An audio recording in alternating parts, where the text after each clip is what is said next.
Hola, ¿cómo están? Bienvenidos a un día más de Días de Entrevista. El día de hoy me da muchísimo gusto tener aquí a alguien de la comunidad judía. Su nombre es Abdo Hasky, es el rabino de la comunidad sefaradí de México y me da mucho gusto y es un gran honor para mí poder conversar, platicar y conocer un poquito más acerca del judaísmo y de los valores y qué es, cómo es, por qué ha existido tanto antisemitismo a lo largo de la historia, qué es kosher, qué es la cábala, se habla solo en hebreo y todas esas dudas que nos pueden surgir a los que no estamos dentro de la comunidad judía.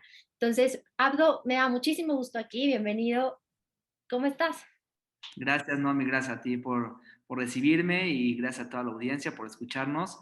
Y pues muy bien, emocionado, la verdad que de poder expandir un poquito el conocimiento más allá, ¿no? De estas barreras sociales a veces que nos enfocamos mucho como rabinos en darle a nuestra comunidad, a la gente de adentro, pero a veces es una gran oportunidad poder compartir lo que somos, lo que tenemos, esta herencia tan bella que vivimos con todo el público, con toda la gente, y creo que eso es parte justamente es parte de la misión, si podríamos llamarla así, del judaísmo, no en cuanto a conversiones y que la gente opte por convertirse al judaísmo, más que es mucho más allá de eso, Ok. compartir los valores del judaísmo, compartir lo que es al mundo. Y creo Ok. que va por ahí, entonces es un placer estar aquí. Claro, no, no, hombre, muchísimas gracias. De verdad, yo creo que la comunidad judía, a lo largo de la historia, muchos creemos que el antisemitismo surgió a raíz de Hitler. Y en realidad, no, viene desde hace muchísimo tiempo atrás, desde Egipto, yo creo, que existe este como antisemitismo, porque en realidad que no se conoce, mucho se ha dicho, mucho se habla, mucho se estereotipa y no, en realidad no se conoce. Pero bueno, vamos a empezar con la primera pregunta que me encanta hacerles a todos nuestros invitados y es, ¿quién eres? ¿Quién es Abdo Hasky? Ok, es muy buena pregunta. Este, porque la verdad, justamente yo en lo personal soy una persona que, no sé, hago muchas cosas, soy muy multitasking, entonces es difícil, se me hace difícil contestarla, Ok. pero me desempeño como rabino de la comunidad sefaradí. Eso es lo que hago, digamos, en la mayoría del tiempo. También soy arquitecto. Soy arquitecto, también tengo una maestría en educación. Estuve trabajando en una escuela, como rabino en una escuela de aquí de la comunidad por 5 años, que me dio muchísimo para mí. Y creo que logré darles a los chavos también cosas muy valiosas. Ujú. Eh, en la parte humana, por así decirlo, si queríamos dirigirnos para allá, yo nunca fui una persona muy observante en toda mi vida. Ok. Como tú sabes, en la comunidad hay gente más observante de la ley judía, ¿no? Lo que es el kosher, lo que es el Shabbat, hay gente más observante y gente menos observante. Yo en mi vida, cuando era joven, no era tan observante. Claro que en mi casa se vivían las tradiciones, se vivía Shabbat, se vivía kasher, pero no, digamos, para tirarle a ser rabino, ¿no? Entonces yo iba a ser arquitecto y todo así. Y al final, el mundo me fue llevando. Creo que es un llamado que logras escuchar a veces y me empecé a dedicar a esto y creo que parte de mi éxito, por así decirlo, es que puedo comprender que en el judaísmo no hay una gama, no hay un judío ideal, sino que es una amplia gama y que todo judío y toda persona en el mundo también tiene un valor por sí mismo y no porque seas más, porque seas menos, entonces ya eres de más o eres de menos, sino creo que hay un valor judío en todos los judíos del mundo y hay un valor claramente humano en todas las personas que creo que esa sensibilidad que la vida me causó es parte de, creo, mi éxito, ¿no? En esta labor. Claro, claro, 100%. Y me encanta eso como de que hayas podido escuchar el llamado, ¿no? O sea, muchas veces pasa que te la pasas la vida como así, como en el sistema, ¿no? Muchas veces decimos, así vas por la vida, y que hayas podido escuchar el llamado y decir, quiero ser rabino o voy a convertirme, ¿cómo es ese proceso? decides, vas a una escuela talmúdica, ¿cómo es que lo haces? Es una muy buena pregunta, porque realmente en el judaísmo hay tanto que estudiar, hay tanto que crecer, que nunca alcanzas todo. Es imposible alcanzar todo. Alcanzar todo el conocimiento, toda la sabiduría. Lo que sí se puede hacer, o sea, lo que se hace es que estuve en una escuela para rabinos en México, en un primer ciclo increíble, en donde no nada más estudiamos la ley judía y cómo aplicarla, sino también una universidad, ahí es donde hice mi maestría. Ok. eh, Estudiamos ciencias, estudiamos eh, Torah, estudiamos filosofía judía, todos los tipos de judío que existen y todas las discusiones, por así decirlo, que existen. Por ejemplo, no sé si han visto por ahí que hay judíos de barba, no quiere decir que son rabinos, no todos los judíos de barba son rabinos, es importante. Ok. Como decía, un maestro decía, no todas las barbas, perdón, hay judíos sin barba y barbas, perdón, hay rabinos sin barba, perdón, y Ok. barbas sin rabino. Entonces, Rabinos, unos, hay, hay, hay entiendo. unos cuates judíos barbudos, por así decirlo, Ujú. que van y hacen manifestaciones en contra de Israel, Claro. a favor de que Irán reconquiste Israel, por así decirlo, ¿no? Entonces, ¿cómo puede pasar esto? En un mismo pueblo, ¿no? Donde tienes judíos luchando y dando su vida por una tierra, por un espacio en el mundo donde puedan ser libres, y otros en contra, ¿no? Entonces, entendimos todas esas facetas del judaísmo en este curso, que duró 5 años, y después de 5 años me gradué de ciertas áreas Ok. me gradué en ciertas áreas y cada vez voy estudiando más, me voy graduando y al momento de trabajar en una comunidad y dar el servicio con claramente ciertos conocimientos importantes, entonces ya, digamos, adquieres un título que a veces es mucho más social que un papel, ¿no? Ok. Es un tema más social, es un tema que la gente como que te elige, por así decirlo, a veces, ¿no? Ujú.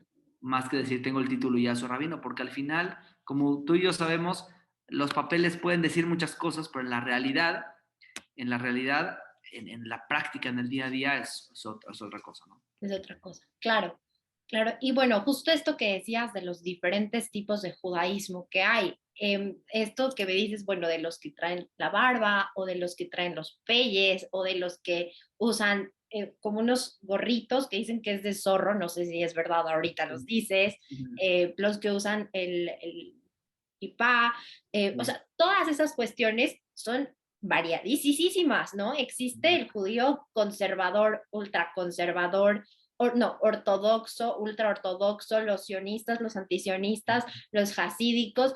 ¿Qué es todo eso? ¿De dónde viene? Bueno, para empezar se divide en Ashkenazí y Sefardí, ¿no?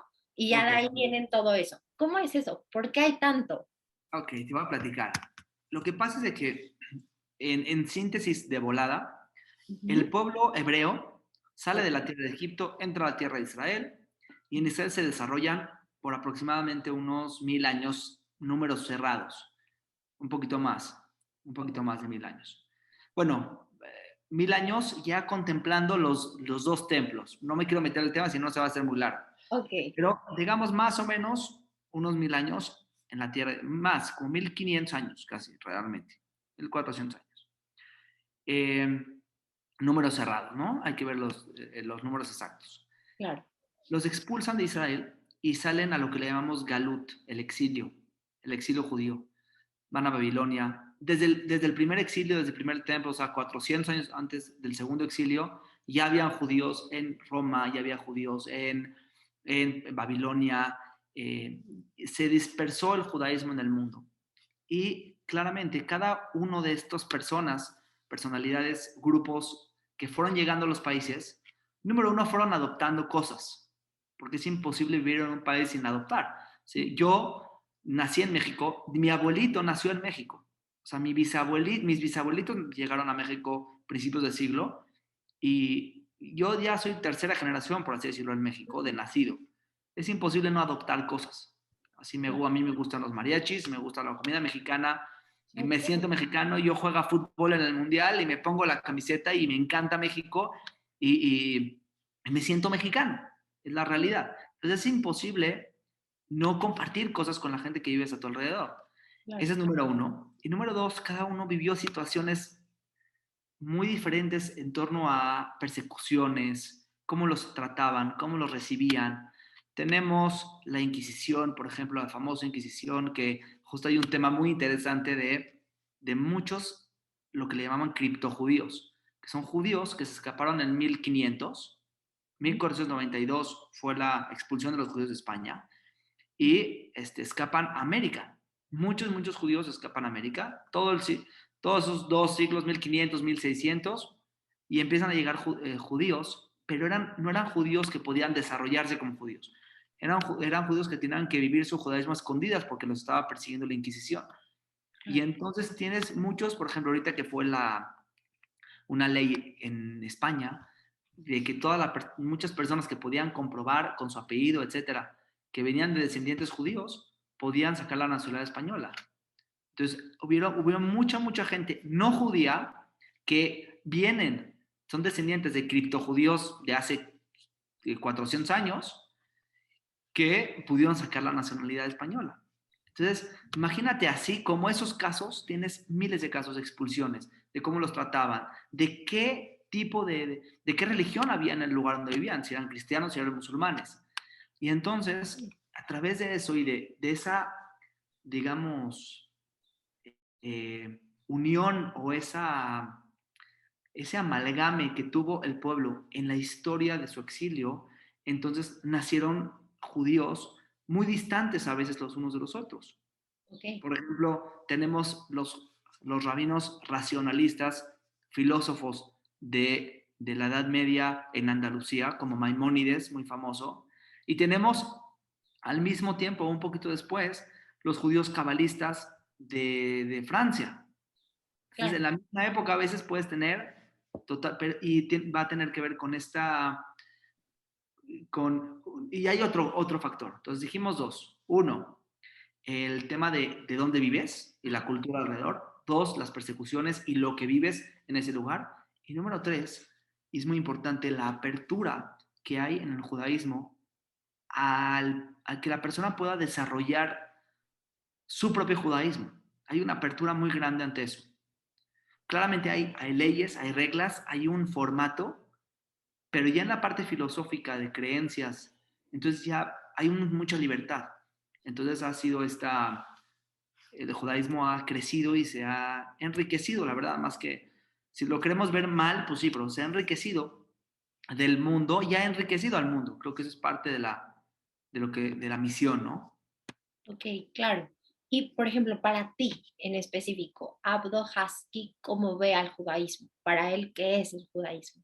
Ok, muy bien. Entonces, lo que pasa es de que entre más estudia uno, más te das cuenta que pues, hay muchas corrientes y es muy Ujú. difícil poder tomar una decisión tan premeditada a una edad corta de decir, para mí el judaísmo es esto.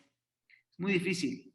Otras personas lo van a poder hacer, pero a mí, Abdo Husky, se me complica mucho poder tomar esas decisiones. Claro que tengo tendencias, me gustan ciertas cosas, me dirijo hacia ciertas ideologías dentro del judaísmo, Claro. pero, por ejemplo, un ejemplo muy básico, ¿no? El tema de estudiar y crear esa unión con el mundo que te rodea, aprendiendo del mundo y otorgándole al mundo. Esta visión, vas a encontrar, por ejemplo, los judíos que abrazan la cultura, el conocimiento del mundo, las ciencias. Por ejemplo, una yeshiva en Estados Unidos llamada Yeshiva University. Yeshiva es como una escuela de estudios talmúdicos, pero es universidad al mismo tiempo. Es de las mejores universidades de Estados Unidos. De las Ujú. mejores de Estados Unidos. O sea, ahí se pelea con Columbia, Harvard. O sea, muy buena universidad. Y Ok, también tiene muy buena calidad en estudios judíos. únicos, claro. Tienes, por otro lado, una corriente del judaísmo que no debemos de estudiar ciencias, que debemos enfocarnos solamente en el estudio de la Torá y lo que tengamos que aprender del mundo lo vamos a poder lograr a través del estudio de la Torá, porque en la Torá, etcétera, ¿no? Entonces, en ese aspecto, por ejemplo, Y yo me inclino un poco más, pues, soy arquitecto, tengo una maestría, me gusta aprender, creo que el mundo tiene mucho que enseñarnos, porque Dios creó el mundo. O sea, el Claro, mismo que creó la Torah, creó el mundo, entonces el mundo tiene mucho que enseñarnos eh, y tenemos mucho que enseñar al mundo. Entonces, en ese aspecto me dirijo más hacia allá, por así decirlo. Eh, y así en muchos aspectos me vas a tener que decir, por ejemplo, un ejemplo, y yo te voy a decir, en el tema de Israel, en el tema del amor y entender que Israel se pretende que tengamos un lugar en Israel, etcétera, sin meternos al debate de los palestinos, no, y todo eso, yo creo que hoy en día tenemos el deber de apoyar a Israel y hacer que crezca en todos aspectos, claramente, entre paréntesis, respetando, valorando a la gente que vive ahí, que vivía ahí, tratando de compartir con ellos, que haya paz, ¿no? Siempre. coexistir, claro. Entonces, pero ya ahí también es un tema. Dos mismas personas que dicen vamos a conquistar Israel, uno te va a decir sí, otro te va a decir cómo hacerlo, ¿no? Es mucho dilema. Entonces, en cada área habría que ver en dónde me ubico, por así decirlo. Y también muchas veces me quedo en duda. Yo creo que eso es parte de la fe.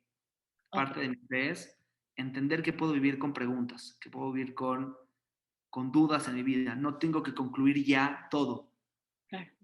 y eso me abre la puerta a estudiar más, a crecer más y a desarrollar. Claro, la curiosidad, 100%. Y me parece muy interesante como que esta situación, porque es muy cierto. Veía una película que se llama Los Elegidos, de un niño que es sionista, bueno, que su papá es sionista, y otro que es ultra ortodoxo, me parece, ¿no?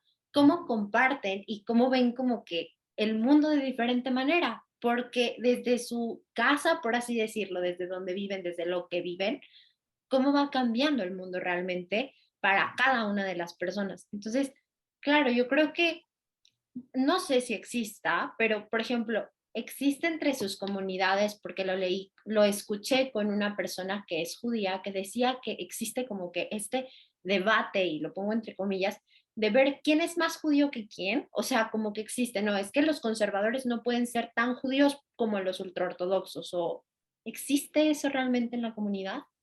Ok, dependiendo, sí, o sea, es un tema importante que se debate, que se habla, que sale a la luz mucho sobre qué es lo que te hace judío, ¿no? Es una pregunta de verdad muy interesante. ¿Qué es lo que te hace judío? ¿O qué es el judaísmo? ¿Qué es el judaísmo? Porque por un lado, eh, no es un tema racial. Ahí Claro. está que dentro del mismo judaísmo hay judíos chinos, negros, eh, Ah, güeritos, perdón. hay judíos más árabes, porque mis abuelitos vienen de Siria, y hay de todo, entonces no es algo racial. Ujú. Tampoco es un país, porque yo puedo ser judío fuera de Israel, entonces no es una ciudadanía tampoco. Entonces, ¿qué es? ¿Qué es realmente es?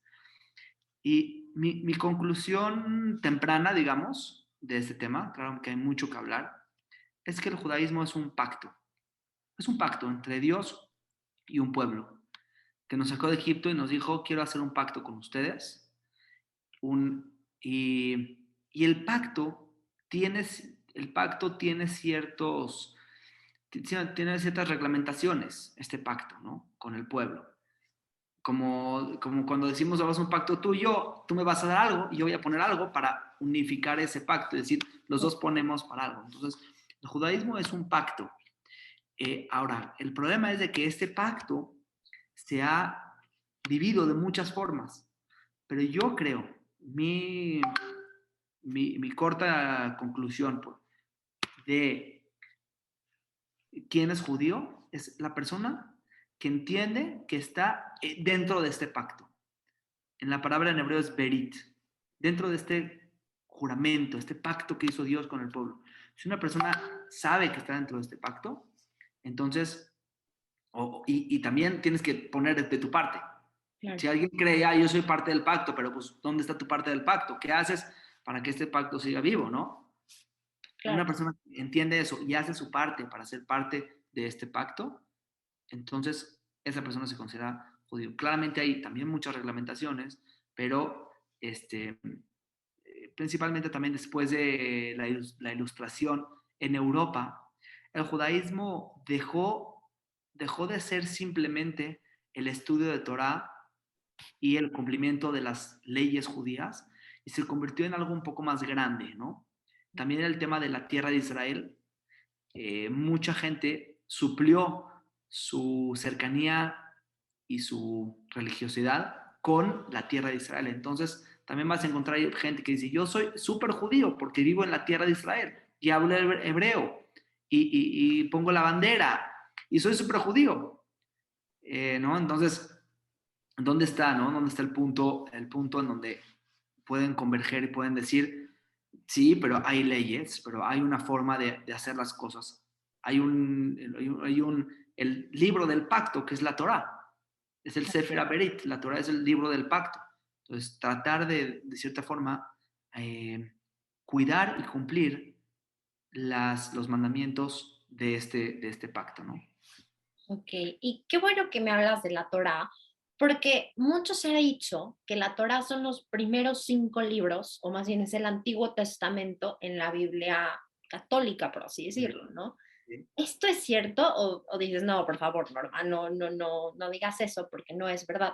Es cierto que está Éxodo, Números, Deuteronomio, todo eso, pero ¿tiene relación? ¿Son? ¿Cómo? Ok, es muy buena pregunta. ¿Qué es la Torá? ¿No? ¿Qué es la Torá? ¿Cómo el judaísmo delimita y entiende la Torá? Entonces, la Torá, aparte de ser estos 5 libros, que son, le llamamos el Pentateuco, aparte de ser estos 5 libros, también existen los profetas y los escritos, por ejemplo, proverbios, salmos, Ujú. son parte del canon judío. Joshua, Josué, los jueces, los reyes, toda la historia de Shalomó, de Salomón, de David, todo eso es parte del canon judío. Claramente hay una gran diferencia entre el Pentateuco que los otros libros. ¿Cuál es la gran diferencia? Una fue para, digamos, tradicionalmente, digamos, en los fundamentos básicos del judaísmo tradicional, es que este libro, el Pentateuco, fue dictado de Dios a Moisés y él lo escribió. Ok. Esto en hebreo se llama Torah min hashamayim, que la Torah es del cielo, es divina, divina directamente palabra por palabra, ¿sí? Es parte de los fundamentos de Maimónides, es parte de los fundamentos del rabino Yosef Albo también. Entonces, es la gran diferencia. Los otros libros fueron escritos con un concepto, o sea, tradicionalmente fueron escritos con un concepto que se llama inspiración divina o Ruach HaKodesh. No es profecía, aunque tienen muchas profecías, pero no fue escrito con la profecía que tuvo Moisés en el desierto, ¿no? Entonces esa es la Ya. gran diferencia. Ok. Eh, y hubo mucho debate en el Talmud. El Talmud estamos hablando que fue hace como 2000 años, más o menos. Hay mucho debate de qué sí entraba al canon judío y qué no entraba al canon judío. Ok. Uno de los libros debatibles es Esther, que es casi el último libro de entrar al canon. Esther es la historia de Esther, la reina con Asuero, Ahasverosh, toda la historia de Purín. Purim. Sí, Ok. este libro era debatible si entraba dentro del canon judío o no. Al final se introdujo.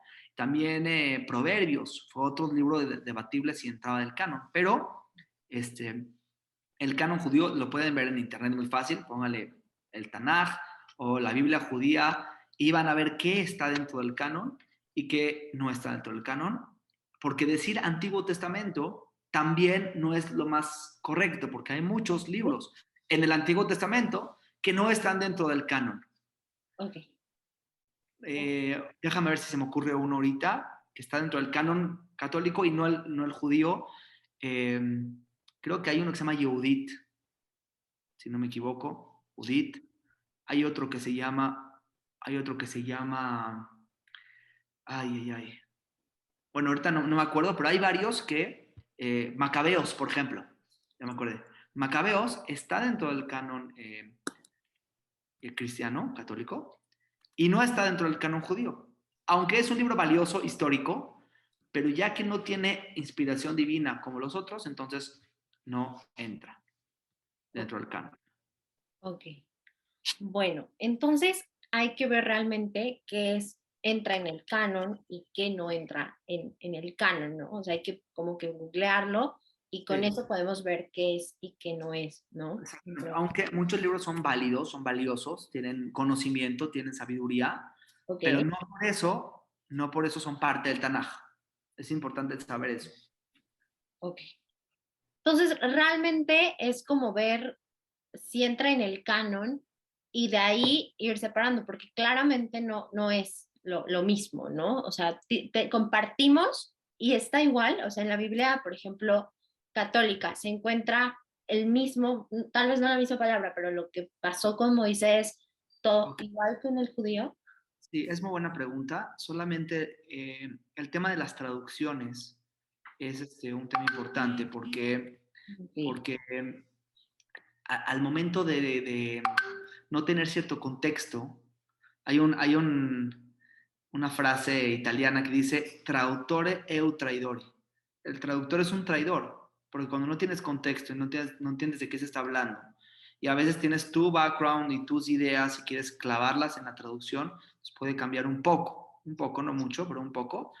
Entonces, si quieren estudiar la Biblia judía como tal, trata de buscar una traducción judía, es ideal, y lo mejor sería aprender hebreo y estudiar en hebreo, sería ideal. No es tan difícil, la verdad, porque el hebreo tiene muchas palabras que son como bases, y de ahí son como lo que le llaman raíces, y de ahí salen muchas ramificaciones, ¿no?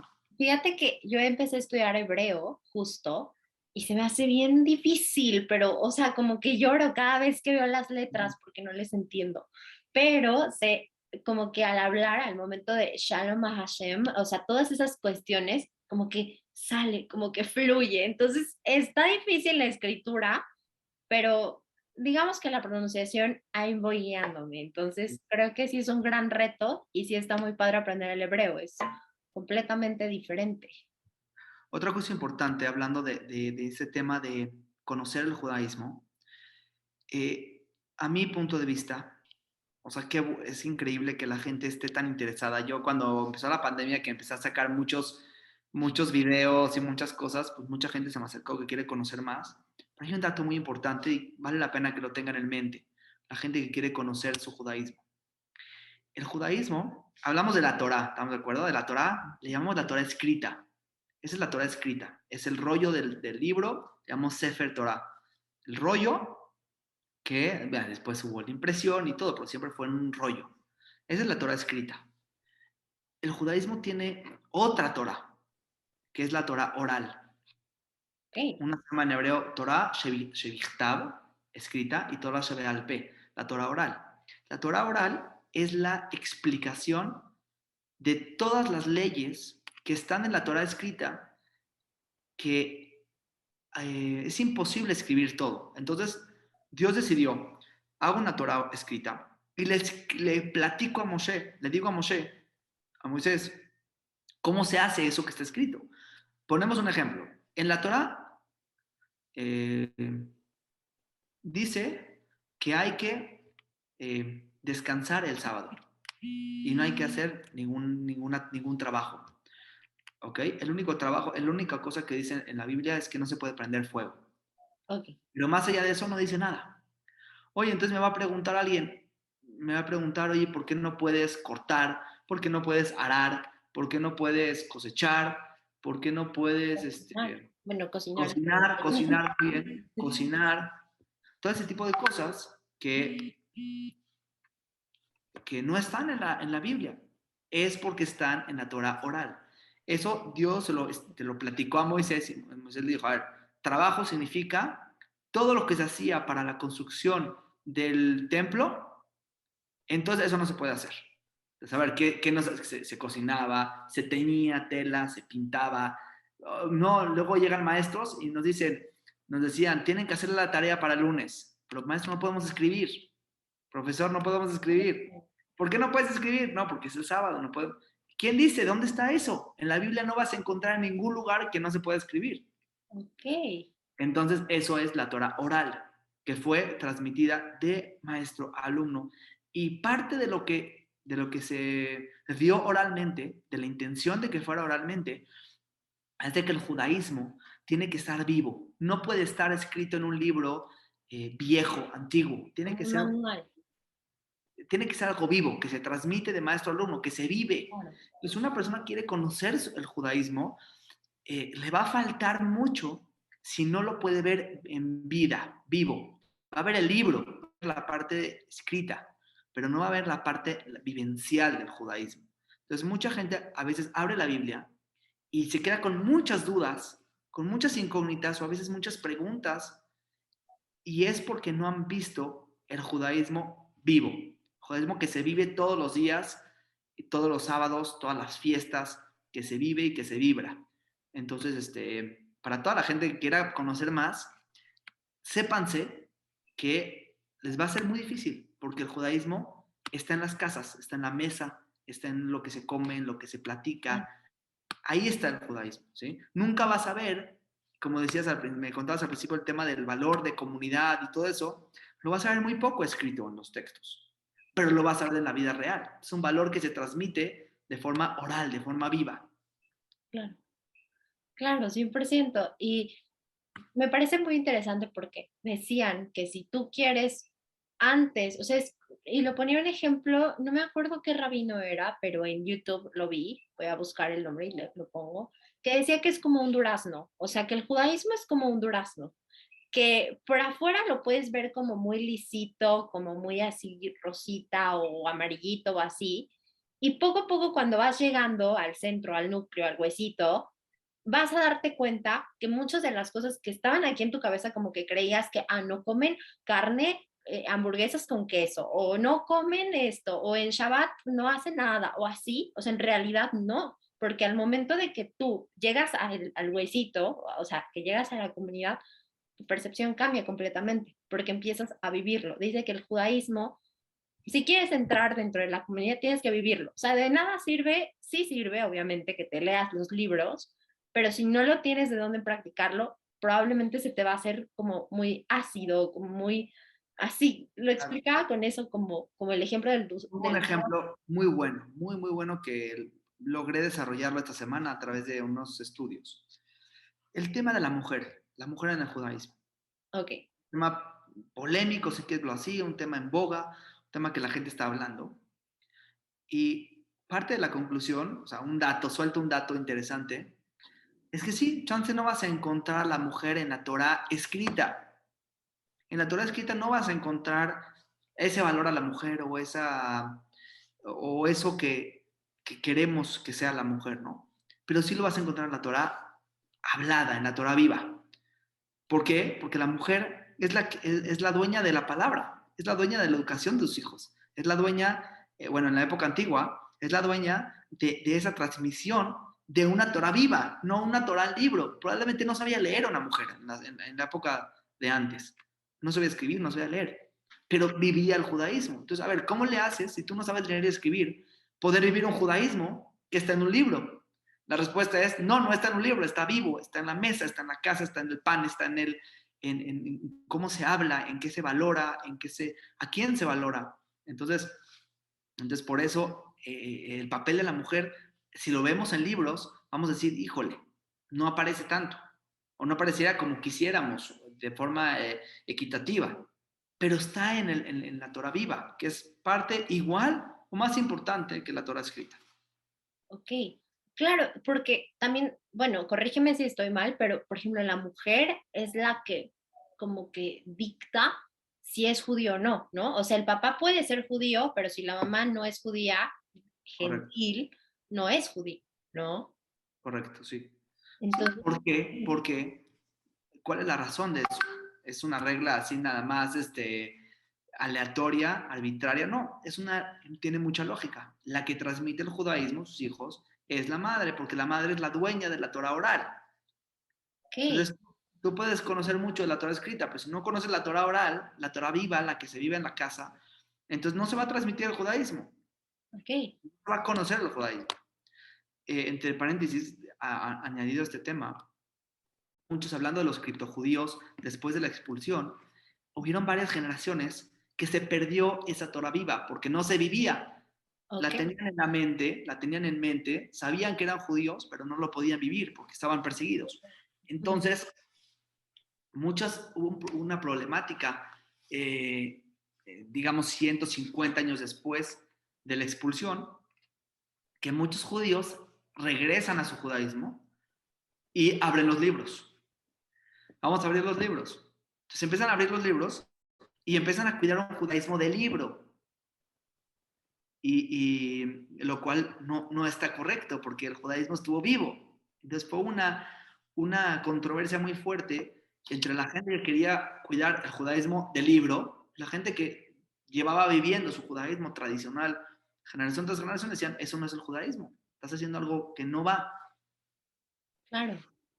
Sí, 100%. Creo que sí, sí tienes mucha razón y es muy, o sea, sí lo ves ya ahorita con ese ejemplo, es muy lógico. O sea, la mujer es que sabe hacer el pan trenzado, el que sabe como que qué puedes poner, si las festividades de, no sé, Shavuot o Purim o Yom Kippur o todas sus festividades, ¿no? Rosh Hashanah, o sea, cómo es, ¿no? O sea, es más, yo creo que hasta en el inicio, esta oración en donde como que ponen las velas y hacen esto y luego se tapan los ojos, no sé cómo se llame, pero lo estoy como que haciendo, lo hace una mujer. Entonces, creo que sí es muy cierto eso que dices, que la Torah viva se lleva a la mujer, ¿no? Entonces, sí. Y eso de Y, que es como patriarcal, yo diría que es como una equivalencia, ¿no? Entre ustedes, como que, y también por el hecho que está viva la Torah. ujú, También la Torah tiene cierta evolución. ok, Le llamo evolución y no reformas con toda la intención, porque la Torah quiere vivir en nuestro mundo, en nuestro día a día. ¿Sí? Entonces Moisés no se vestía como yo. Y hay reglas de vestimenta. Entonces, o no había tecnología como la hay hoy en día. ok, Entonces, la Torah va a ir caminando con el mundo y va a estar viva todo el tiempo. Porque si no, imagínate, seríamos menonitas. ¿Sí? Seríamos personas que estamos en el campo y nos iríamos 300 años atrás para poder cuidar la Torah, pero no se trata de eso. Se trata de que la Torah vaya viviendo y vaya evolucionando hacia lo que vamos viviendo en todos los días. Claramente hay ciertos parámetros, ok, ¿sí? O sea, le decía hoy en la mañana a un amigo, me decía que la Torah es muy, ¿cómo me decía la palabra? No sé, muy fuerte o muy establecida en ciertas áreas, ¿no? Y le decía, sí, a veces el mundo cambió. Por ejemplo, gente que viaja a China y llega a China y no tiene nada que comer porque es kasher. Entonces él va a decir, pues que evolución de la Torah porque yo viajo a China y yo ya puedo comer. No, no puedes comer. Hay cosas que no van a cambiar, ¿sí? Hay sí, cosas que no van a cambiar y no queremos que cambien porque nos gusta esa estructura, esas leyes que dan mantenimiento y dan continuidad a la Torah. Pero hay otras cosas que son mucho más abiertas, que claramente un jajam, un rabino, jajam es inteligente, una persona que logra entender la Torah y logra generar, yo les digo a mis alumnos, generar ese filtro judío de Torah, entonces puedes meter todos los temas dentro de ese filtro y te va a hacer un resultado adaptado a la modernidad con Torah. Te pongo un ejemplo. Reproducción asistida o anticoncepción. Son casos así muy interesantes, ¿no? Oye, ¿se puede o no se puede? Nadie habló en la Torah de ningún anticonceptivo porque no existían. claro. Nadie habló en la Torah de reproducción asistida, imaginémonos eso. In vitro, prestapanzas, personas que prestan su óvulo o su panza para tener un hijo. ¿Qué Ok, dice la Torah sobre eso? Entonces hay que tener ese filtro y construirlo a través de mucho estudio de temas similares, de temas, haces ese filtro, metes el tema anticoncepción. Entonces te va a salir un resultado adaptado a la modernidad, pero judío. Entonces te voy a decir, ok, el condón no se puede, pero hay otros métodos. ¿Sí? Que el Diula te de cobre, el Mirena, el no sé qué, el Nubarrín, todo esto sí se puede en ciertos casos, cada quien que acuda a su rabino de cabecera, ¿no? Para que le conteste, pero hay una respuesta hacia esos temas. No es como no existió, entonces ya lo dejamos. No, no ok. existía y la Torah va a dar una respuesta a eso. Entonces, a ver, ¿esto se puede? Sí, esto no se puede. Y se logra adaptar y evolucionar la halajá hacia el mundo que tenemos hoy en día. Ok, ahora me sembraste una duda. ¿Por qué no se puede? El ¿Qué tiene? perdón. Ajá, ¿por qué? Es buena pregunta. En el judaísmo está prohibido desperdiciar el semen. Ah, ok. A través de este estudio, en un caso normal, claramente, hay casos extremos que la Torah se permite, y etcétera, pero se considera que no está llegando el semen hasta donde tiene que llegar. Y Ok. entonces hay como una obstrucción ahí y se considera, en la mayoría de los casos, desperdiciar semen cuando hay otra alternativa, claramente. Digo, en casos extremos de situaciones de enfermedades, de transmisión, etcétera, que cada quien acuda a su rabino para que le diga cómo es la halajá para él. Y eso también es muy importante. La ley judía no es única para todos. Ok. Es un dato muy increíble. La ley judía en su amplitud va a haber casos para una persona que es permitido y para otra persona que es prohibido. Ok. ¿Ok? Por ejemplo, vamos a poner un ejemplo. Eh,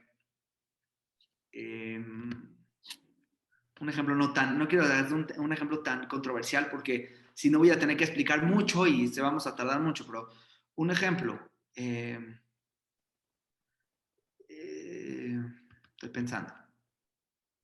Bueno, no me tendría que extender mucho, pero sí hay casos que para uno es permitido algo, para otro se le hace más leve la ley judía a él. Entonces, vamos a tener esa apertura por esta evolución, por esta vivencia del judaísmo. Claro. Claro, 100%. Y es muy interesante porque yo había escuchado acerca de la sexualidad judía, esto de en donde después de la menstruación tienes que guardar reposo y luego tienes que ir a la sinagoga a hacer tu baño ritual y sumergirte y todo eso, pero jamás había escuchado eso. Y también es muy interesante porque dices, o sea, wow, que no se puede usar como que ese método anticonceptivo, ¿no? Sí, sí. O sea, Pero, sí, pero hay otros, el sí, chiste es que hay soluciones. No es ese claro. no y ya te amuelas, no, es ese Ajá, no, hay otras cosas. Hay ok. otros que te pueden funcionar, que te pueden solucionar, que pastillas, que el DIU, etcétera, etcétera. Entonces hay soluciones. Ok, ¿No? ok, bueno, interesantísimo y creo que vamos a tener que hacer otro episodio de toda esta situación porque es Sí, muy claro. interesante, te abre mucho la mente. Bueno, ahora vamos a tocar el tema de, por ejemplo, el kosher. ¿Qué es el kosher? ¿Qué es eso de no mezclar la leche de su cría con la de su madre con la carne de la cría? ¿Por qué no comen hamburguesas con queso, ni tocino, ni nada de eso? ¿Por qué? ¿Qué es? Es muy, muy buena pregunta. Tenemos un video, por si quieren, tenemos un canal, los rabinos de la comunidad sefaradí. Yo soy rabino, o sea, hay un rabino principal y yo soy otro rabino. El rabino principal tiene muchos videos en una página de YouTube que se llama Comunidad Sefaradí. Ok, Comunidad Sefaradí, no sé si México o Comunidad Sefaradí, no, así nomás. Ahorita lo busco. Y tenemos ahí todo un episodio de qué es el kosher. ¿Vale? ok. Se lo mando para que lo compartamos. Lo ponemos aquí abajo. Principalmente así en síntesis, tiene varios objetivos. Uno de ellos es ejercitar el autocontrol. Ok, Ejercitar en uno el autocontrol, que es tan valioso en el judaísmo, el poder ser autocontrolado. Ahora, claro que hay gente que cuida la forma y no el fondo. Cuida la forma, yo es kasher, pero no desarrolla en él lo que quiere la ley que desarrolles. O sea, hay gente que puede comer kasher y llega y grita y es descontrolado y se enoja y falta respeto. Claro que existe, claro que existe. Quiere decir que el kasher no aplicó lo que debería de aplicar en su vida, porque hay que concientizar. Entonces, el kasher quiere generar, es un ejercicio diario de autocontrol. De decir, no puedes comer lo que quieras, tienes que ser autocontrolado. En un punto número dos, un tema de salud. ¿Sí? Es un tema de salud. ¿Sí? No me quiero. Hace 10 años, si no me acuerdo. ¿Se acuerdan que hubo el H1N1? ¿Sí? ajá. Mucha gente decía, no, ya los cerdos ya están limpios, ya no pasa nada. y miren, ¿no? Y ahorita lo que acabamos de vivir, si es que fue por el murciélago o lo que sea, también no puedes comer lo que quieras por un tema de salud, ¿ok? Ese es un segundo tema. También el tema de carne con leche, por los dos mismos, autocontrol y salud. Y hay un tercer punto, que es, eh, se escucha, ya se le perdió la seriedad a la frase de eres lo que comes. Se le perdió la seriedad, pero es real. Si una persona, hoy en día estamos muy desvinculados de nuestros alimentos. Hoy en día, mi hija, ¿de dónde vienen los jitomates? Y me dice, del súper. Ya ni del súper, me lo traen a la casa. ¿Sí? Ya viene el mercado a mi casa y me lo traen. Entonces, ni del súper estamos muy desvinculados de nuestra comida. Anteriormente la gente estaba totalmente conectada con lo que comía 24/7. O sea, ellos mataban a sus animales, ellos vivían con sus animales alrededor de ellos. Entonces, imagínense el impacto emocional que es que tienes una vaca o un toro y lo llevas teniendo por 20 años y te toca matar a ese toro. Entonces, hay emociones dentro de esto. Claro. Entonces, la Torah pide que sea de una forma que se llama shejita, que es matar a los animales, tratar de que sea con el menos sufrimiento, que es cortarle el cuello con un cuchillo mega hiper filoso. No puede tener ninguna mella. Si tiene una mella, no sirve. Ok. Y entonces tienes eso. Y tienes también, entonces voy a explicar una introducción pequeña para que se entienda. Tienes animales que le llamamos nevelot. Nevelot son animales que podrían ser kosher, pero no lo son, porque los mataron de una forma equivocada o se murieron solitos. Con una vaca, yo puedo comer vaca, yo puedo comer toro, yo puedo comer borrego, pero siempre y cuando tuvo que haber sido matado de una forma correcta, con la shejita. Y hay otros animales que se llaman terefot. Las terefot son animales que aunque los mates como sea, no se pueden. Por ejemplo, el cerdo, caballo, todos los reptiles, todos los reptiles, etc. ¿Mandé? Los camarones, Todos todo los que son eso. mariscos, insectos, etcétera, ¿no? Entonces, esos animales no se comen por un poquito la misma razón que la primera, pero un poco más. Son animales, un tigre, un león, un caballo, son animales que para poderlos cazar tendrías que cazarlos. No están en tu granja y los agarras y te los comes. Tienes que ir a cazar. Y esa acción de ir a cazar genera ciertos valores incorrectos en tu vida. De ir a cazar y ser agresivo, tener que ir y buscar a tu animal como si fuéramos animales que vamos a cazar. Entonces, hay animales que no los comemos por que no queremos generar sentimientos de crueldad, la vaca, que cómo la matas, etcétera. Otros animales que tienes que ir a cazar y por eso tampoco. Y otros animales que también más decir, el cerdo es de granja. ¿Por qué no? Es igual que un borreguito. Está ahí en la granja, lo agarras y ya. Hay animales que representan ciertos valores que no queremos tener en nuestra vida. Por ejemplo, los mariscos son los que se comen toda la basura del mar. Los cerdos se comen también a veces hasta sus hijos. Son voraces, todo el tiempo están comiendo y comen de todo, no tienen esa reglamentación en su alimento. Entonces no queremos convertirnos en alguien voraz como el cerdo. Entonces no lo comemos por eso también. Oh, qué interesante es todo esto. O sea, de verdad llevan en todos los principios. O sea, en la comida, en el actuar, la educación, en la casa. Es muy interesante porque yo creí que era porque era impuro, ¿no? O sea, como, no, pues está ahí y ya. Pero Claro. nunca me hubiera imaginado que es por como esa voracidad, que bien lo dices, que es por la razón por la que no se puede. O sea, es muy interesante aprender esta situación porque ya así ya no es como, y eso del autocontrol también, o sea, yo creo que muchas veces nosotros, yo por ejemplo en lo personal, desde chiquita, no, repito, no soy judía, comes las carnitas, ¿no? Y el taquito y toda la cosa, pero, o la barbacoa, pero ¿cómo si es diferente, por ejemplo, una carne de cerdo a una carne de borrego, ¿no? Por ejemplo, o una carne de pescado a unos mariscos, ¿no? O sea, ¿cómo si es verdad? Y aparte, le agregas eso que dices, como esa emoción, como ese sentimiento de decir, tiene que sufrir lo menos posible. O sea, no tiene que sufrir, no tiene que sufrir para que nosotros podamos comer, el otro no tiene que sufrir. Eso es maravilloso, o sea, es muy bonito. Un dato muy interesante, nada más para la gente que no es judía, que seguro son la mayoría que nos escuchan. Hay una parte de Kashrut que se le entregó también a todo el mundo a través de los hijos de Noah. Son 7 preceptos de los hijos de Noah y uno de estos preceptos es no comer partes de animales que se le quitaron cuando estaba vivo o animales vivos. ¿Qué significa? Hay que matarlo primero, aunque no sea con shejitá, ¿eh? Aunque sea como quieras matarlo, Ujú. pero, o sea, arrancarle la pata a un borrego y comértela es prohibido, aún para los pueblos del mundo, para toda la humanidad. Y tiene que ver con crueldad, o sea, ¿qué tan cruel puede ser en tu vida para arrancarle una parte o para comerte un animal vivo?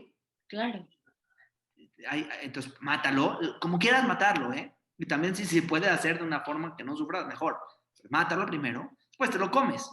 Hay cierta paz también. eh, trastorno en comerse un animal vivo. Yo lo veo así mínimo, no sé cómo lo ve Claro, el mundo, pero yo que toda la vida, mi vida he comido ningún animal vivo, a mí se me hace algo extremo, ¿no? Agarrar un animal vivo y comértelo, o sea, está vivo, te lo estás comiendo, lo estás matando al momento de que te lo comes. como que Entonces, sientes, como que tienes tal vez, no sé si vaya por ahí, como que esta situación de decir, yo puedo o me voy a comer un gusano vivo, así sea lo el gusano y se esté claro. retorciendo así, y tú dices, no, yo me lo como porque puedo. O sea, es como esa situación de ponerte por encima de, ¿no? Y es, yo creo que algo que ustedes buscan no hacerlo. Entonces, es muy bueno. O sea, es un Que es valor. parte del Shabbat, por ejemplo.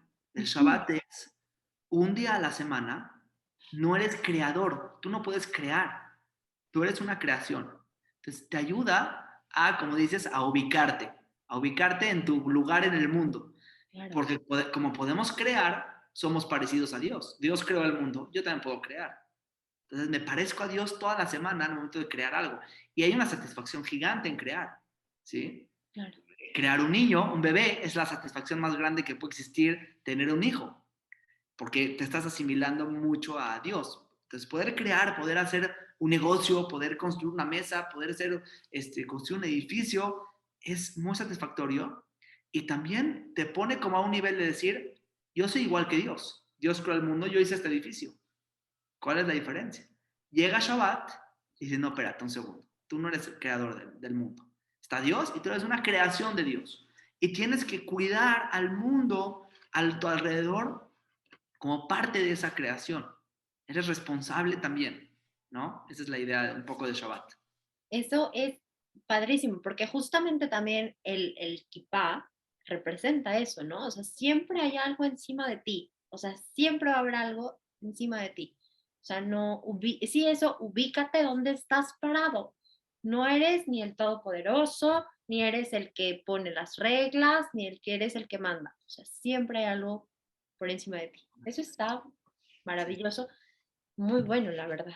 Y, por ejemplo, en esta situación donde los judíos son respetables, o sea, respetan, tienen esta situación del kasher que cuidan de no ser bruscos, de no ser así, ¿por qué han sido tan perseguidos? ¿De dónde viene ese antisemitismo desde hace años? Desde Moisés, bueno, sí, desde Egipto, desde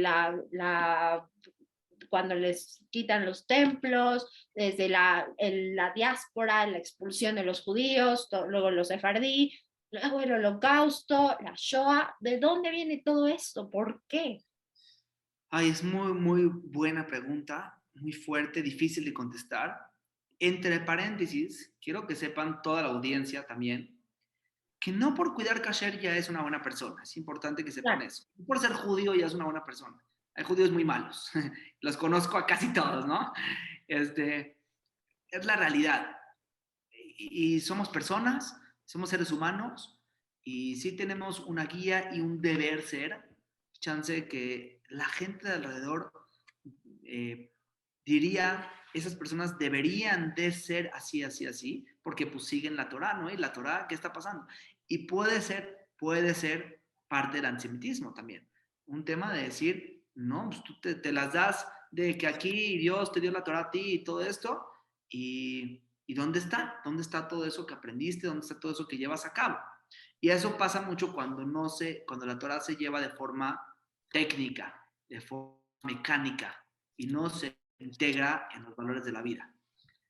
Entonces, ¿y por qué tanto antisemitismo? Híjole, es una pregunta muy difícil, muy, muy difícil. Y yo a esta pregunta, bueno, sí, a esta pregunta yo, principalmente en la Shoah, ¿no? Que yo creo que fue la masacre más grande que ha habido, no a los judíos, sino en la humanidad. Claro. O sea, no ha habido masacre igual en la historia de la humanidad. Si alguien sabe de una igual, que me la diga, porque estoy en duda, ¿sí? Y no creo que haya sido ni a la humanidad ni al pueblo judío. Entonces, cuando, si yo trato de responder esta pregunta de por qué a los judíos los han perseguido, voy a estar cayendo en justificar o tratar de dar una respuesta Claro. que no voy a poder. Yo siempre le digo a la gente que trata de responder, me late, respóndele eso mismo a la mamá que perdió a toda su familia y sus Claro. hijos en la Shoah. No vas a poder. Ah, Claro. porque se porta. Lo mismo que digas, trátaselo de decir, que te lo entienda la mamá que perdió a 10 hijos, 7 hijos, 5 hijos en la Vale, Shoah. perdieron a Cuando todos. lo logres, entonces ya, pero es imposible de saber. Claro. Claramente, sí hay en la misma Torah, en la Torah, lean los versículos, en donde dice claramente que si el pueblo se aleja, entonces Dios va a castigar al pueblo. Si el pueblo rompe el pacto, que veníamos hablando al principio, si el pueblo rompe el pacto, entonces Dios va a castigar al pueblo, pero no porque Dios sea malo, no porque Dios quiere, porque quiere hacerle un temblor para que digan, ay, ay, ay, espérate, cuando tenía el pacto y estábamos todo bien, me iba bien. ¿Por qué me está yendo mal? Pues porque me alejé del pacto. Entonces retomemos ese pacto. No estoy diciendo que la Shoah fue por eso, ni mucho menos. Estoy diciendo lo que dice la Biblia. Si queremos aplicarlo a la Shoah o no, eso es ya de cada quien. Porque, porque no podría decir que hubo gente tzadikim, hubo gente muy justa, muy buena, niños que fallecieron en la Shoah. ¿Qué me vas a contestar? ¿Que rompieron el pacto? ¿Un niño rompió el pacto? Jajamim, rabinos importantísimos rompieron el pacto y se los llevaron por igual. Entonces, me cuesta trabajo esa pregunta. Claro, 100%. Y bueno, yo la hice porque realmente es algo que siempre está como la duda, ¿no? O sea, ¿quién Claro, se atrevió a tanto? ¿Por qué se atrevió a tanto? ¿Por qué se dejó? ¿No? O sea, ¿cómo es que hubo alguien que se le metió en la cabeza de que yo soy mejor que porque hablo y grito de esta manera o soy, no sé, o sea, cualquier cosa? Realmente como que dices, ¿por qué? ¿De dónde viene? ¿Por qué dejamos la humanidad que pasara esto? Y claro que es súper dificilísima porque hubo familias que murieron completas, enteras, niños que fueron gaseados, quemados, adultos mayores, gente que tuvo que soportar las condiciones más horribles todos los días, ¿no? O sea, yo veo los supervivientes que te comentaba antes de iniciar la grabación, cómo es que lo recuerdan y cómo es, o sea, como esa situación de un día más, ¿no? O sea, a veces querer caerte, pero no dejarlo. O sea, es algo muy ¿sí? interesante, muy admirable también, pero también algo que deja dudas, ¿no? ¿Por qué? ¿Por qué? ¿Por qué? ¿Por qué pasó esto? ¿Por qué? Entonces, Yo comprendo esa esa situación. respuesta no la puedo contestar, el por qué. Mi mente se dirige al para qué. Y creo que ahí sí podemos contestarlo. Y sí podemos decir, una luz quita mucha oscuridad. Una luz quita mucha oscuridad. Ser una luz en la vida ayuda, ser tú una luz para los demás, para la gente, ayuda a disipar mucha oscuridad, mucha maldad. Entonces, no sé por qué, pero sé que de aquí en adelante la forma de vengarme, ahí te va, la forma de vengarme contra Hitler es siendo luz. Cuando eres luz, él quería apagar esa luz, él quería apagar esa luz en el mundo, él quería poner oscuridad. Cuando yo soy una luz para el mundo, para la gente a mi alrededor, estoy haciendo mi parte en contra de eso, ¿no? Es mi guerra todos los días. Entonces, creo que todos nos debemos ser una luz para la gente a nuestro alrededor y también cuando dejamos de ser luz y no hay ninguna luz cercana, entonces la oscuridad absorbe y la oscuridad domina en ese espacio. Entonces creo que mientras seamos luz nosotros, mientras radiemos respeto, comprensión, ayuda, ver al necesitado, ayudar a la viuda, al huérfano, como Dios lo hace, entonces estamos poniendo luz. Y ahí no va a haber oscuridad. Y es una responsabilidad de todos nosotros en nuestro día a día, ¿eh? No tienes que ir ahorita a Ucrania, no, es en tu día a día, que haya luz a tu alrededor, va a ayudar a que no haya oscuridad. Claro, claro, 100%. Y eso es muy bonito. Esa como respuesta, el para qué, es muy bonito. Y sí, todos tendríamos que ser luz, porque creo que hoy en día también es que hace falta mucho, mucho, seas judío, seas católico, seas cristiano, seas ateo, seas lo que sea, tienes que ser luz, porque sí, justamente ahorita están tiempos cañones, terribles, ¿no? Entonces, bueno, claro que es muy importante ser luz y más en estos tiempos. Y es bonita esa como respuesta, ese como entendimiento más que respuesta que se le da a uno de los peores sucesos de la historia y de la humanidad. Entonces, sí, está muy interesante. Oye, y por ejemplo, ¿tienen el Talmud? ¿Tienen la Torah o es el Torah o la Torah? Bueno, sí, en español sería la Torah. Ok. ¿Y qué es la Cábala? ¿Qué es eso? El misticismo judío. ¿De dónde viene? Ok, es buena pregunta. Lo voy a intentar hacer lo más conciso y que se entienda posible. ¿Mm? Eh, ok, la Kabbalah claramente, uno, primero que nada, no es aceptada por todos, eso es importante, Ok. ¿no? ¿Sí? Pero para los que la estudian, les gusta y todo eso, entonces lo que dicen ellos es una tradición oral desde Moisés, se le entregó Dios a Moisés, hasta hoy en día, se fue transmitiendo oralmente, por eso no conocemos tantos libros, y los libros de Kabbalah que tenemos también son ambiguos y son difíciles de entender, pero más que nada fue una transmisión oral. Por eso la palabra Kabbalah. Kabbalah en hebreo es recibir. Anime kabel, yo recibo. Kabbalah es recibimiento. ¿Sí? Entonces la Kabbalah fue un recibimiento de conceptos. Hay dos corrientes, por así decirlo, o muchas corrientes, pero hay dos corrientes principales. Número uno es cómo se comporta Dios con el mundo o cómo emana Dios su bondad o lo que manda hacia el mundo. ¿Ok? ¿Mm? Y entonces ellos hablan, los cabalistas hablan de lo que se llaman las sefirot. Las sefirot son estos entes intermediarios, por así decirlo, entre Dios y el mundo. Y nosotros, a través de nuestras acciones, podemos influir y modificar, cambiar la sefirot para que influencien bien o mal. ¿Ok? Esa es una corriente clásica de la Kabbalah. Tenemos otra corriente que mucha de la Kabbalah se entiende metafóricamente. Y entonces la Kabbalah lo que hace es ayudarte a entender tu ser, a entenderte como ser humano, y cómo las mitzvot ayudan a cada parte de ese ser humano que tienes dentro y transformarte. ¿Sí? Entonces tenemos estas dos corrientes dentro de la Kabbalah.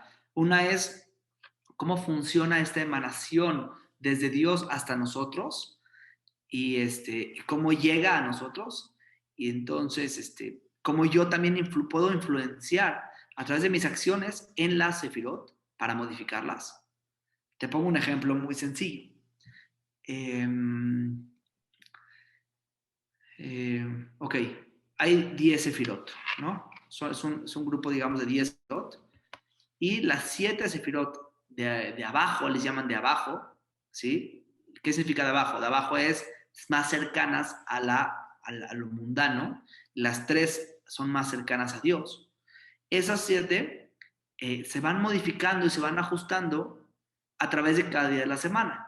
Y en Shabbat es cuando baja la bendición a uno y al mundo, ¿no? Entonces eso es un ejemplo de cómo ellos entienden la Kabbalah. O también tenemos dentro de esta Sefirot parte izquierda, parte derecha, parte mujer, parte hombre. Entonces, cómo vamos influenciando partes. Por ejemplo, el tema de la relación sexual en la Kabbalah es algo muy importante porque es a través de la relación sexual en este mundo, con personas normales, si se hace de la manera correcta, creas que estos entes llamados Sefirot también se conecten en los mundos espirituales y entonces baja, digamos, la bonanza y la bendición a este mundo a través de eso, ¿no?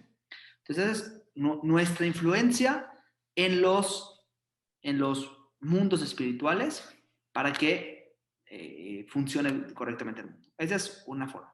Y la otra forma no es una metáfora nada más. Existe Dios y ya. Está Dios y ya. Y Él manda, ¿no? Pero existe este mundo del Sefirot, que cada Sefirá es solamente una metáfora para entenderte a ti y entender tu papel, tu rol, tu ser y poder cambiar y transformarte.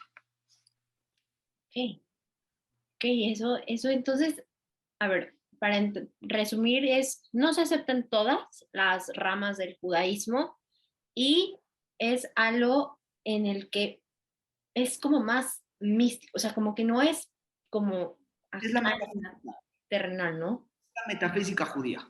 Ok, Una rama de la metafísica judía. ok, A ponerlo en dos palabras, ¿no? ok, Entonces, al momento que tú estudias eso, entonces entiendes cómo se comporta Dios, seres espirituales, seres que no son terrenales, porque son metafísicos. ok. Y es difícil, o sea, se requiere así como que muchos años de estudio, hay como una escuela específica para aprender qué es la cábala, o quién la da, cómo se da, cómo aprendes qué es la cábala.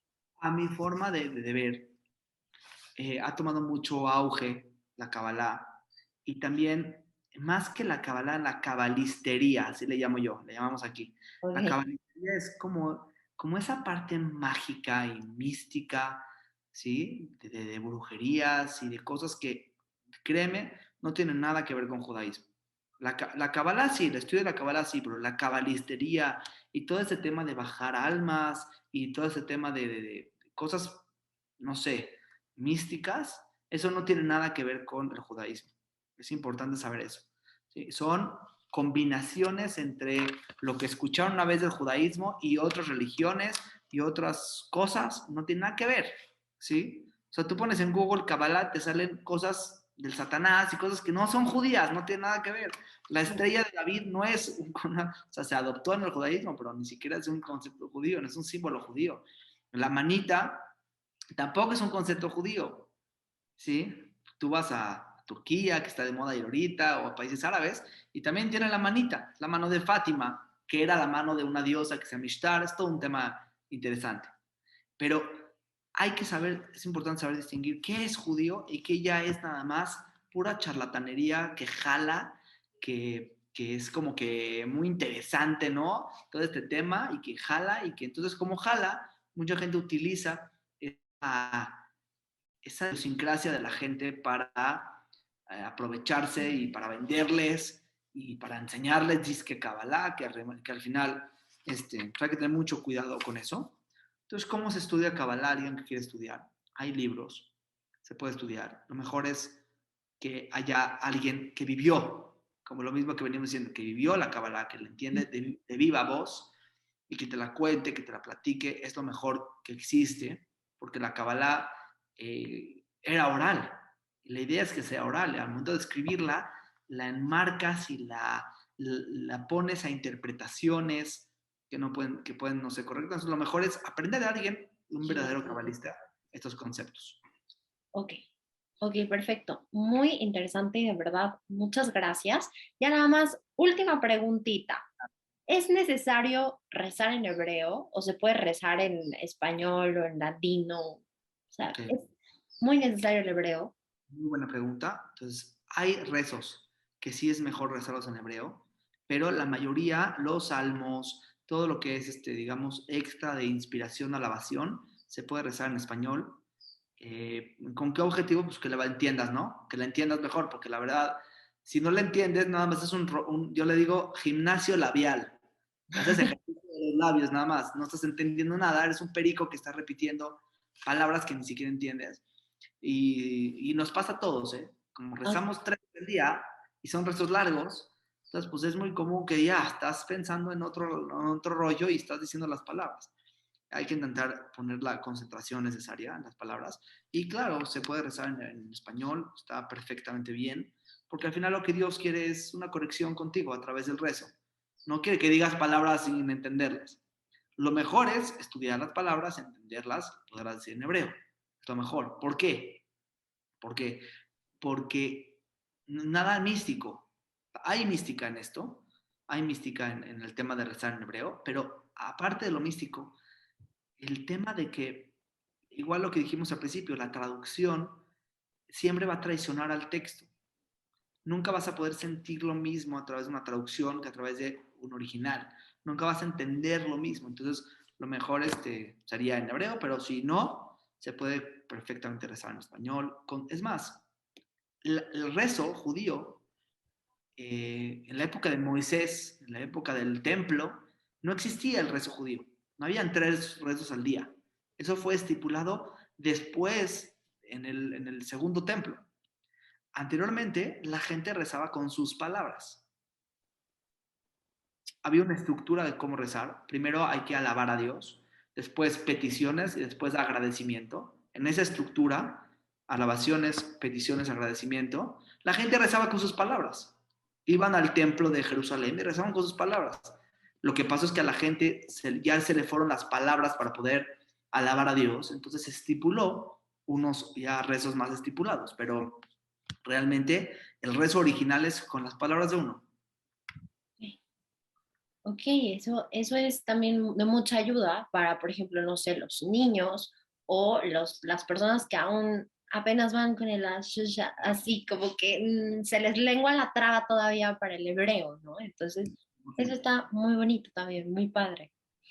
Bueno, Abdo, para mí ha sido un honor completamente y una gran aprendizaje poder hablar de todos estos temas contigo, de haberme nutrido muchísimo más acerca del judaísmo y aprender muchísimo más de todo lo que es como religión, estilo de vida más que otra cosa. Entonces, para mí ha sido un honor. Abdo, ¿con qué te quedas de estar aquí con nosotros hoy? Este, Primero que nada, pues el agradecimiento es también de aquí para allá. Fue un gusto. Me encanta a veces ya no pensamos en esas preguntas básicas, ¿no? Pero otra vez tenerlas en mente y tratar otra vez volverlas a platicar es un placer para mí. Y me quedo con que me encanta el interés que hay del mundo hacia el judaísmo y que sí hay una gran responsabilidad de parte de los rabinos, etcétera, para difundir un poco más el judaísmo al mundo, los valores del judaísmo al mundo. Hubo momentos en que no se podía, hubo momentos en la historia en donde hablar de judaísmo era solamente adentro de la judería, adentro del gueto. Eh, pero hoy en día, bendito Dios, más creo en Latinoamérica, que hay tanta gente interesada, tanta gente que le encanta, y pues me lleva una gran responsabilidad para seguir seguir bajando, como dicen, bajando el cielo a la tierra, bajando así como Jacobo vio las escaleras y subían ángeles que subían y bajaban. Entonces, la interpretación es que Dios le dijo, ven, agarra esto que hay en el cielo, pero bájalo a la tierra, ¿no? Entonces me llevo esa responsabilidad. Ok, no, hombre, muy bonito y pues la verdad es que nosotros nos quedamos como para 7000 episodios más de aprender, de conocer, de muchas dudas que probablemente vayan a surgir. Así que cualquier duda, cualquier comentario, pueden escribirle directamente a Abdo Husky, que ¿cómo te encontramos en redes sociales, Abdo? Estoy en Instagram y en Facebook, estoy como Abdo Husky. Creo que no hay muchos Abdo Husky en el mundo, entonces no va a ser tan difícil. Sí, Abdo-Husky creo que así estoy en Instagram, en Facebook igual, con mucho gusto. No prometo contestar todo porque luego se complica, pero con muchísimo gusto las dudas que tengan, lo que necesiten, ahí estamos.